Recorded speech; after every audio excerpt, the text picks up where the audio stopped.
close to it. So you see a lot of metropolitans or something else. Yeah, big time. Big time. But they were good people. But I didn't know too much about it. I hadn't gotten involved in church that much. But I took, when he came, put his hand out. He said, well, and he and I became good friends. I become to relax and enjoy the service and whatnot. And we still been friends. We've been friends. You know, now talk about me a little bit. I don't know. I came from a world most of you younger people wouldn't know. I was born on a farm.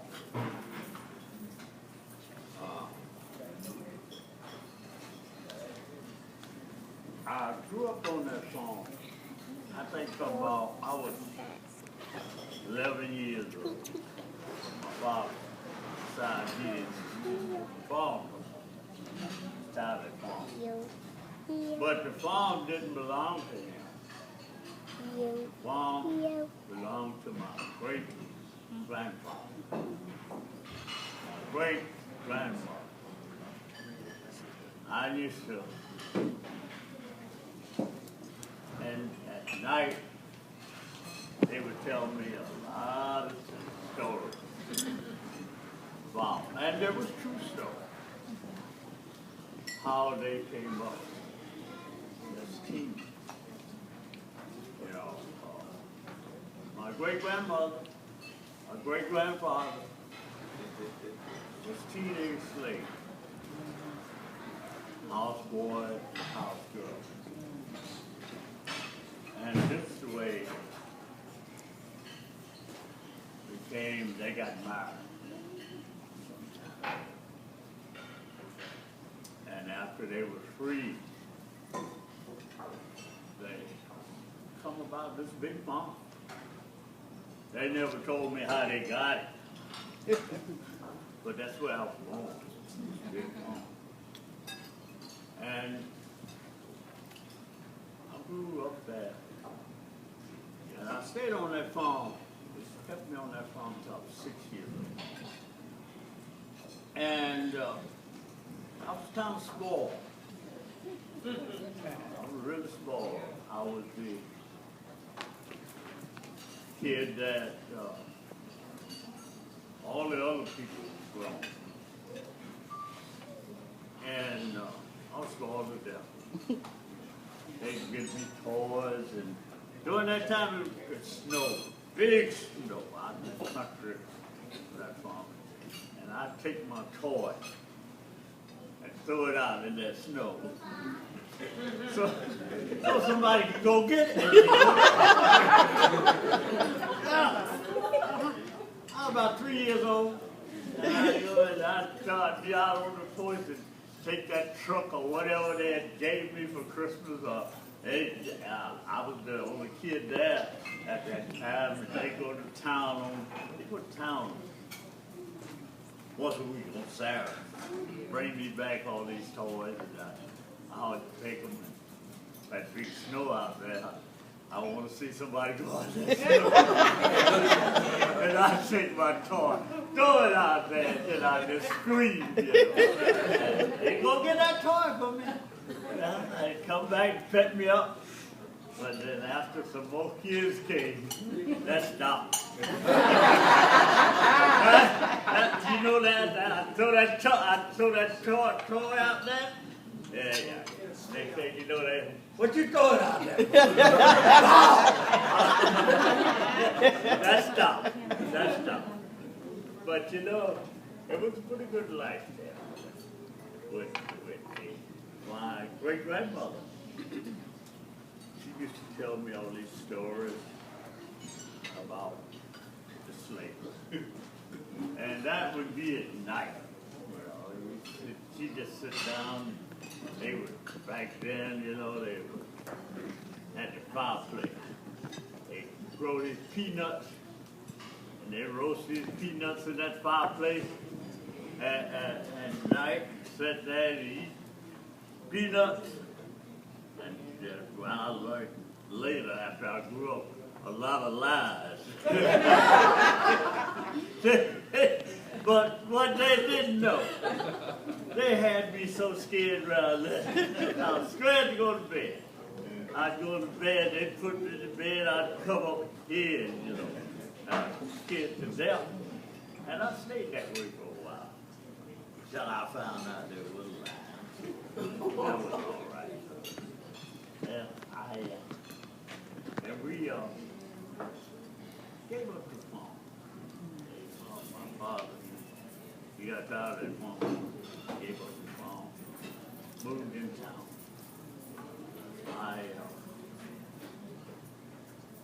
I had to go to work, but it wasn't because I was hungry. It was because things I needed. And so I go to work. Because I was always tall for my age. I took my age up, go to work in the store before and after school. I know I put my age all running around driving the man's truck. And he thought I was having an age, you know, at that time you get your permit. At 16. And I was driving that truck for 2 years. I started driving at 14. I go in on Sunday, on Monday, and asked him, could I use one of the pickup trucks? He said, I guess so. So what you gonna do with that truck? I said, go get the permit. He said, what? What? That man, he scratched his head. He didn't know what to do. So then he found me, told me I could put the truck. I better bring it back. And I did. And I did that. I went into service at 18. I was first 18-year-old.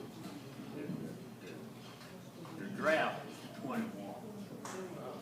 And as the war progressed, World War II progressed, they dropped the draft from 21 to 18. So I was the first 18-year-old to be drafted. And did all right. I was traveling doing the service. I was in Africa, India, Burma, and so a while. And Cairo. So I've got a lot of experience. It wasn't, all of it wasn't easy. For the hard. But I was young. And I enjoyed most of it. Because I was always near town or in town. I enjoyed it. I came out with honorable discharge. I went to work. I came to D.C.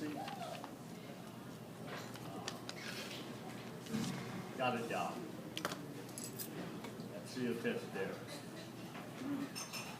I worked for Seal Testera 11 years, and I decided I wanted getting a little too much for it, so I decided I'd put an application for the government, so they accepted me at St. Eve. That's where I retired after 50 years. And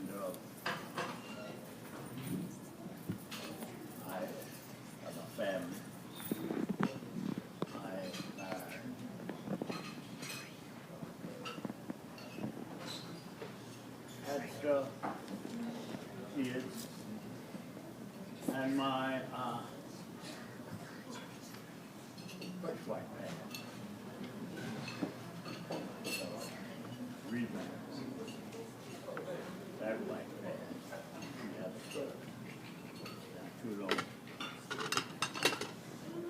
I know. But I'm hanging in there. Yes, you are. I use the word recover. Recover. And I don't think I will go back. At my age, indeed, I don't think I'm going That's right. At my age now. Too much trouble getting to know each other.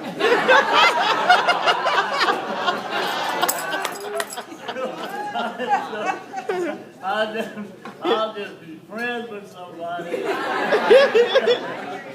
All right, player. At my age now, I'm just trying to get married again and try to know each other. And I have a heart attack. Worse than Phyllis. Did I call her Phyllis? The oldest. Did I just call her Phyllis? You did. My family has been good. Sister Beth, she's always there. Something happens to me, or I need something, she's always there. And coming down from New York to check me out. Yes.